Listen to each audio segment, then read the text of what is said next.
Assalamu alaikum students. In this lecture we discuss about Noether symmetries and first integral of ODEs.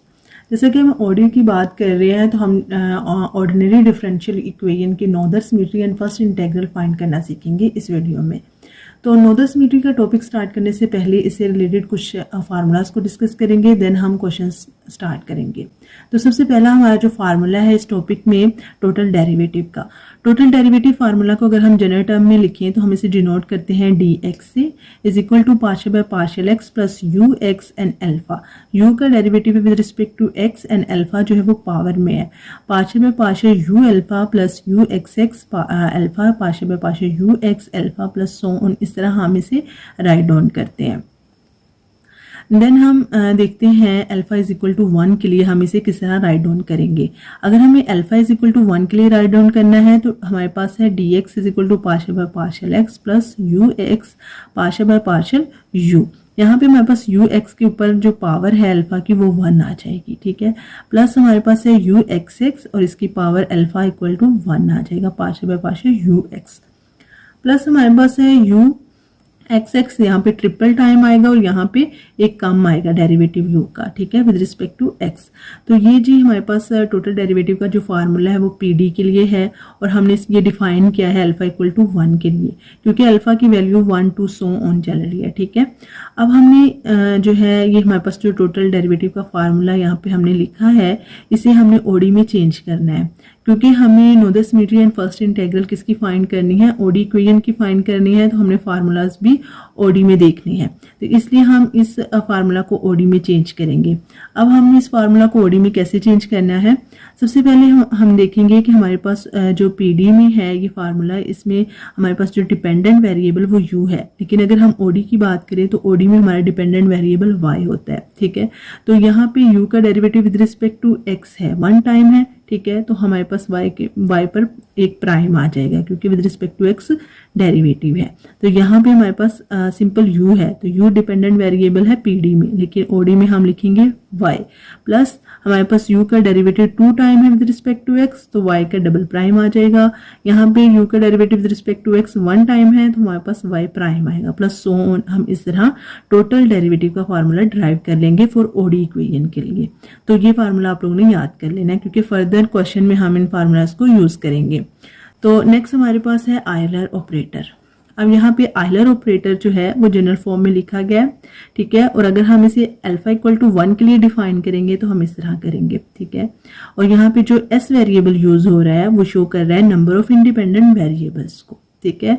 अब यहाँ पे अगर हम बात करें अल्फा इक्वल टू 1 के लिए तो हमारे पास जब हम अल्फा इक्वल टू 1 के लिए इस आयलर ऑपरेटर को डिफाइन करेंगे तो हम इस मिशन को खत्म कर देंगे, क्योंकि समीशन होता है सम के लिए यूज। तो हम बात कर रहे हैं अल्फा इक्वल टू 1 के लिए, तो ये समीशन जो है वो खत्म हो जाएगा। हमारे पास ये फार्मूला टोटली जो फार्मूला बनेगा वो इस तरह बनेगा, del over del y equal to partial by partial y minus t x partial by partial y prime.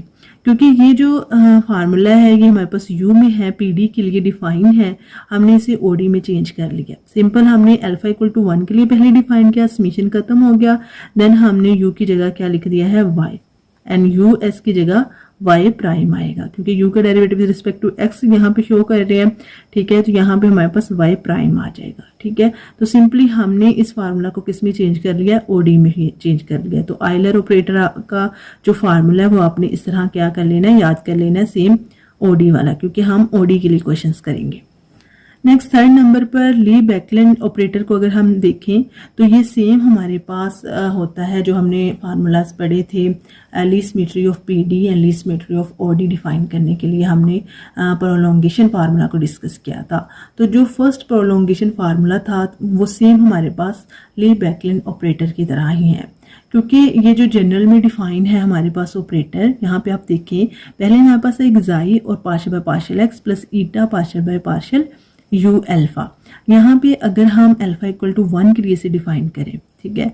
अगर हम इसे अल्फा इक्वल टू 1 के लिए करेंगे तो अल्फा की जगह आ जाएगा 1 एंड प्लस समीशन जो है वो तो खत्म हो जाएगा क्योंकि हम अल्फा इक्वल टू 1 के लिए कह रहे हैं। तो ये जी हमारे पास ऑपरेटर जो है वो पीडी के लिए डिफाइन हो जाएगा और अल्फा इक्वल टू 1 के लिए हम इसे लिख लेंगे। देन हम अगर इसे ओडी में चेंज करते हैं तो आप यहाँ पे देखें, जब हमने चेंज इन ओडी में किया और अल्फा इक्वल टू 1 कर दिया तो हमारे पास x is equal to xi partial by partial x plus eta partial by partial y plus rho x partial by partial y prime हो जाता है। तो हम ये कह सकते हैं कि सेम हमारे पास प्रोलोंगेशन फार्मूला की तरह है, फर्स्ट प्रोलोंगेशन फार्मूला इसे कहा जाता है। ठीक है, तो हम इसे एज इट इज भी याद कर सकते हैं। अगर रो एक्स की वैल्यू की बात करें तो यहाँ पे rho S alpha equal to D X X W alpha plus xi U S plus 1 alpha दिया गया। ठीक है, तो आप लोगों ने जब लिस्मेट्री ऑफ ओडी पढ़ी थी तो उसमें आप लोगों ने रो एक्स का जो है वो फार्मूला याद किया था कि रो एक्स की वैल्यू किसके इक्वल होती है। तो वो रो एक्स की वैल्यू इस तरह जो डिफाइन थी वो सेम ये जो रो एक्स की वैल्यू है ये भी सेम उसी तरह की वैल्यू है। ये सिर्फ उन्होंने जनरल टर्म में लिखा है और जनरल टर्म में उन्होंने डिफाइन किया है इसको ली बैकलेट ऑपरेटर में। ठीक है, इन विच यहाँ पे हमारा जो डब्ल्यू है ये हमारे पास करेक्टरिस्टिक इक्वेशन है। ठीक है, जिसे हमने डिफाइन किया है del alpha minus xi u x alpha. ठीक है, इसे हम अल्फा इक्वल टू 1 के लिए डिफाइन करेंगे। If there exist a function, अगर हमारे पास इस तरह का एक फंक्शन एग्जिस्ट करता है तो देन हम कहते हैं कि L is called exact Lagrangian. तो ये फंक्शन जो है ये एग्जैक्ट लैग्रांजियन होगा अगर ये आइलर लैग्रांजियन इक्वेशन को सेटिस्फाई कर देगा, जो हमारे पास है del L by del u alpha equal to 0। अगर इक्वेशन नंबर 1 को सेटिस्फाई कर दे हमारा फंक्शन तो ये एग्जैक्ट लैग्रांजियन फंक्शन कहलाएगा। ठीक है, तो ये इंपॉर्टेंट बातें हैं जो कि हम डिस्कस कर रहे हैं ताकि हम क्वेश्चन को सॉल्व कर सकें। तो नेक्स्ट हमने क्या किया है, हमने इस ऑपरेटर को ओडी के लिए डिफाइन किया। देन हमने रो एक्स को अल्फा इक्वल टू 1 करके ओडी के लिए डिफाइन किया है एंड डब्ल्यू करेक्टरिस्टिक इक्वेशन को भी हमने ओडी के लिए डिफाइन कर दिया है। सिंपल जो जनरल टर्म में थी उन्हें हमने ओडी के लिए डिफाइन कर दिया। नेक्स्ट हम इनका यूज देखेंगे और क्वेश्चन को सोल्व करेंगे।